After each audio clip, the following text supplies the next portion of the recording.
दिन पहले एक फ्रॉड हो गया और कहीं आपके साथ ना हो जाए, उसके लिए मैं अलर्ट कर दूं आपको कि देखिए आजकल स्कैमिंग बहुत ज़्यादा हो रही है।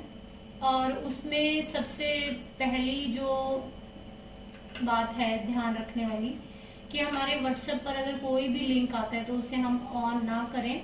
मैं पीजी रन कर रही हूँ, सो अभी कुछ दिन पहले मेरी एक पीजी गई तो उसके बाद मुझे ऐड देना था। ज़्यादातर मैं ऐड नो ब्रोकर में देती हूँ या फिर OLX पे। तो नो ब्रोकर पे ऐड भी डाला हुआ था, साथ ही साथ OLX पे डाला। तो OLX में 1 मंथ के लिए आपको फ्री ऐड आप डाल सकते हैं, उसके बाद वो पेड होता है। और वो जो पेड होता है उसमें पैकेज होते हैं 7 डेज का, 1 मंथ का, 3 मंथ का, 1 ईयर का, ऐसे पैकेजेस होते हैं। तो मैंने क्या किया, ऐड डाला, बट वो ऐड जो था वो रन ही नहीं हो रहा था, वो शो नहीं हो रहा था। और फिर मुझे लगा कि मुझे कस्टमर केयर पर बात करनी चाहिए और मैंने कॉल किया। कॉल करने के बाद रिस्पॉन्स नहीं आया।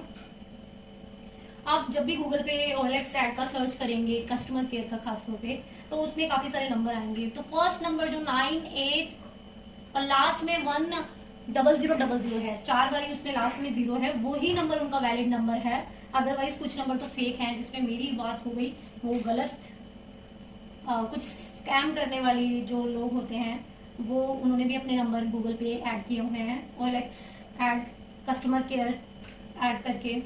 और फिर उसमें कस्टमर केयर पर बात करने पर उन्होंने बोला आपका मनी जो है रिफंड हो जाएगा। बट वो रिफंड क्या होता, उन्होंने प्रोसीजर में बोला व्हाट्सएप लिंक आएगा, आप उसको ऑन कीजिए।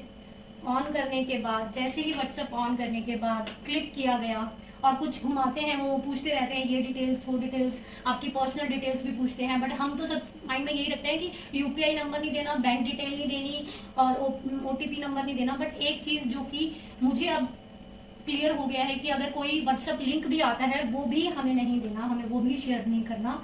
ऐसा करने से आपका बहुत बड़ा लॉस हो सकता है। बैंक बैलेंस तो 0 होगा ही, उसके अलावा आपको वो जो अपने बैंक अकाउंट है वो फ्रीज करवाने होंगे। आधार कार्ड पर जो नंबर है कॉन्टैक्ट नंबर, उसको या तो आपको चेंज करवाना होगा या उसमें भी कुछ प्रोसीजर होते हैं। बहुत सारी सिरदर्दियाँ हो जाती हैं उस टाइम पर। बट मैं सिर्फ यही आपसे कहूँगी कि अगर आपके साथ ऐसा कुछ भी होता है तो बी अलर्ट, और वो ना हो तो अलर्ट हो जाएं कि ऐसा होता है। और इवन हम चार्जर कोई अपने फ़ोन के यूज़ करते हैं पब्लिक प्लेस पे, तो वो चार्जर भी ना यूज़ करें, क्योंकि उससे भी आपका पूरा डाटा वो स्कैन हो जाता है। और ये एक हैदराबाद का रियल इंसिडेंस है जिसमें एक CEO, हैदराबाद की कंपनी के जो CEO थे, उनका 16 लाख जो कि बैंक से 0 हो गया अमाउंट सारा ही। क्योंकि ये स्कैम करने वाले ना 0 कर देते हैं, बैलेंस बिल्कुल 0 कर देते हैं, ये छोड़ते नहीं है कुछ भी, चाहे आपकी अकाउंट में 100 रुपए हैं, 1000 है या लाख है, तो ये 0 कर देते हैं बैलेंस। ऐसा ही हुआ, एक अकाउंट से 2 अकाउंट जो है कम्प्लीटली 0 कर दिए गए मेरे, जिसमें 25,000 एक, और दूसरा जो था उसमें कुछ ही थे बट वो भी 0 हो गए। और आप ये सोच सकते हैं कि कितना मुश्किल हो जाता है जब ऐसी चीज़ें होती हैं। बैंक बैलेंस आपका 0 हो जाता है, आपकी सेविंग्स होती हैं। इवन ये तो नुकसान होता ही है जो उसके बाद के प्रोसीजर, जिसमें आप क्राइम ब्रांच जो साइबर क्राइम वाले होते हैं, जो इनको जिनके पास हमारी कंप्लेंट जाती है, ऑनलाइन कंप्लेंट्स भी हमें करवानी पड़ती है। फिर उसके बाद साइबर क्राइम वालों के पास जाओ तो वहाँ पर चक्कर लगते रहते हैं, वहाँ भीड़ आप देखोगे, आप जाओगे, अगर आपके पास कोई ऐसा केस आपने देखा ही सुना होगा तो आपको पता लगेगा कितने सारे प्रोसीजर होते हैं बट होता कुछ भी नहीं है, उसके रिजल्ट कुछ भी नहीं आते।